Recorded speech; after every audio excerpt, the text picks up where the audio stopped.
Matahari sore mulai condong. Cahayanya memantul di permukaan jalan yang masih menyimpan bekas tragedi. Kenzo melangkah cepat menuju lokasi kecelakaan. Napasnya berat, namun tekadnya tak tergoyahkan. Setiap sudut jalan itu bagai memanggilnya kembali pada momen paling menegangkan. Ketika Mutiara terbaring bersimbah darah dan Pak RT tak lagi bernyawa. Walaupun polisi sudah memeriksa TKP, Kenzo merasa masih ada hal penting yang luput dari pandangan mereka. Sesuatu yang hanya bisa terlihat oleh seseorang yang benar-benar peduli pada Mutiara. Ia menyusuri pinggir jalan, menatap bekas goresan panjang di aspal yang seakan menceritakan detik-detik mobil itu menyambar korban. Pecahan kata kecil masih berserakan, belum tersapu bersih. Jejak ban yang melengkung tajam mengarah keluar jalur, seolah pengemudi saat itu kehilangan kendali atau justru panik. Kenzo berjongkok, menyentuh sedikit pecahan lampu. Ketika cahaya matahari mengenai serpihan itu, warna merahnya tampak sangat familiar. Warna yang sama dengan mobil Sandra. Jantung Kenzo berdegup keras. Imajinasi tentang mobil itu melintas cepat di kepalanya. Warna cat yang mencolok, bentuk lampu belakang yang khas. Potongan-potongan pengingat itu mulai tersusun rapi seperti puzzle yang selama ini ia abaikan. Perasaan marah dan ngeri bercampur menjadi satu. Ia memotret setiap detail, pecahan kaca, jejak ban, dan sudut jalan tempat tubuh Mutiara ditemukan. Semua itu menjadi bukti yang ingin ia bawa ke polisi. Ia berdiri tepat di tempat Mutiara terjatuh, matanya terpejam, ingatannya kembali ke rumah sakit, saat ia melihat tubuh Mutiara yang lemah dengan selang dan perban. Rasa takut kehilangan perempuan yang ia cintai masih menyesakkan dada. Ia mengepalkan tangan, berjanji dalam hati bahwa ia akan menemukan pelakunya, apapun harga yang harus dibayar. Saat ia hendak pergi, matanya menangkap sesuatu di kejauhan.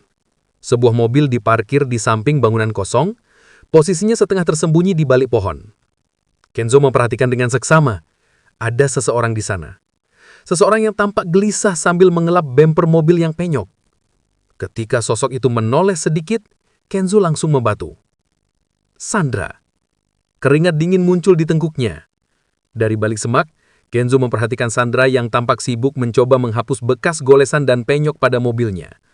Wajahnya panik, tangannya gemetar, seolah sedang berpacu dengan waktu untuk menghilangkan semua bukti. Kenzo mengarahkan kamera ponselnya, mengambil foto dan merekam tanpa suara. Amarahnya memuncak namun ia menahan diri. Ini bukan saatnya melabrak Sandra tanpa bukti kuat. Ia keluar dari persembunyian dengan langkah tenang, pura-pura tidak melihat apa yang dilakukan Sandra. Dengan suara datar, ia menyapa sambil mengatakan bahwa polisi menemukan bukti baru dan rekaman CCTV yang kemungkinan besar menangkap wajah pelaku.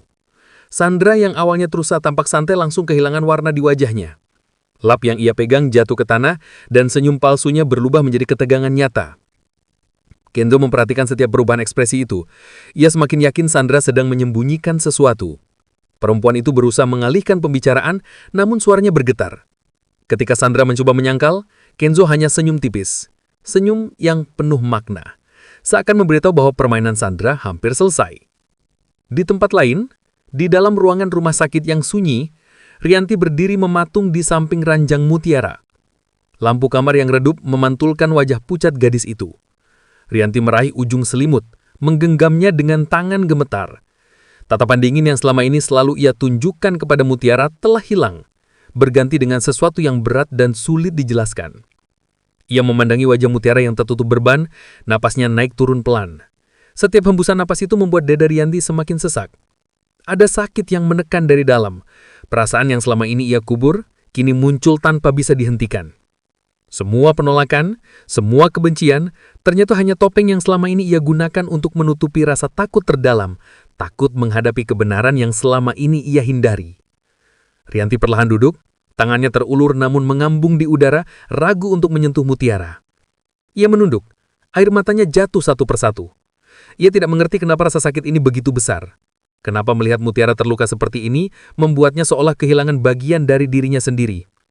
Benteng emosinya runtuh sepenuhnya malam itu. Untuk pertama kalinya, ia merasa koneksi yang tidak pernah ia akui. Ikatan batin yang selama ini ia tolak, ikatan yang kini menyeruak kuat seperti suara yang berbisik dari dalam dirinya, bahwa darah yang mengalir di tubuh Mutiara bukanlah darah orang asing. Rianti menggenggam kain selimut semakin erat, wajahnya basah oleh air mata yang tidak bisa ia bendung. Hatinya berteriak, namun bibirnya tak mampu mengeluarkan apapun.